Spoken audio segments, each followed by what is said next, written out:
Lee Yu-hung has a good image and temperament, and her conversation is generous and decent. She stands out among the applicants. Xiaoji looks ordinary, but she is very friendly. With her super communication skills, she is appreciated by ENG. The next step is a 3-month training. If they fail to pass the test, they will still be eliminated. ENG reminded Lee Yu-hung to tie up her hair and let Xiaoji lose weight. They all remembered them one by one, and Xiaoji took the initiative to add Lee Yu-hung's WeChat. Lee Yu-hung ran into Gu Nanting when he went out. They were old acquaintances. Lee Yu-hung came to apply for the flight attendant job because of Gu Nanting. Gu Nanting and her were chatting and reminiscing about old times. Xiaoji told Cheng Xiao the good news immediately, and Cheng Xiao was also happy for her. Cheng Xiao is going to follow the training department to go to Australia for closed training. She secretly vowed to take revenge on Gu Nanting.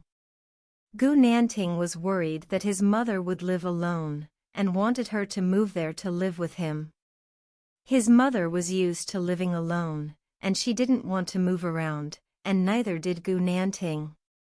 No matter how reluctantly, his mother reminded him that the other house was rented out.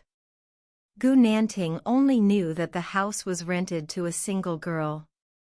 They had never met each other and they usually communicated by email. Gu Nanting personally led the team to Melbourne Tullamarine Airport for refit training. The captain Kane and Gu Nanting met unexpectedly. He took advantage of the handshake and secretly competed with Gu Nanting. They were puzzled by Kane's approach. Gu Nanting conducted rigorous training for the pilots. Cheng Xiao and Song Song secretly put on sunscreen. Gu Nanting asked them to take out the sunscreen and punished them to be roasted in the sun. Cheng Xiao didn't take it seriously, but felt aggrieved in her heart. After class, Cheng Xiao took Song Song to makeup lessons, and Gu Nanting saw it all. Gu Nanting conducted devil training for the pilots. Everyone was exhausted. Cheng Xiao told jokes to relieve everyone's pressure. Gu Nanting reminded them not to slack off. The last one would be downgraded. Cheng Xiao was not convinced and had a dispute with him again. That night, Gu Nanting came to return Cheng Xiao's earrings, ordered her to fold the quilt into tofu cubes, and helped her tidy it up himself. Cheng Xiao took the opportunity to secretly take pictures, and Gu Nanting stopped her on the spot. Jia trained the flight attendants, and Lee Yu-hung quickly grasped the essentials, but Xiaoji still couldn't find the status, and was reprimanded by Jia. Xiaoji vomited bitterness to Lee Yu-hung, and Lee Yu-hung taught her hand in hand.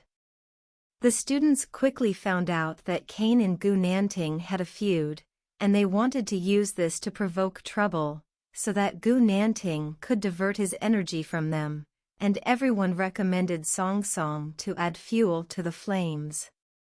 Cheng Xiao returned to the dormitory and worked overtime for simulation training. Xiaoji sent her a message to complain to her. Cheng Xiao encouraged Xiaoji and cheered for Xiaoji. The students deliberately spread rumors that Kane and Gu Nanting were at odds. Kane proposed to challenge Gu Nanting, but Gu Nanting refused to fight.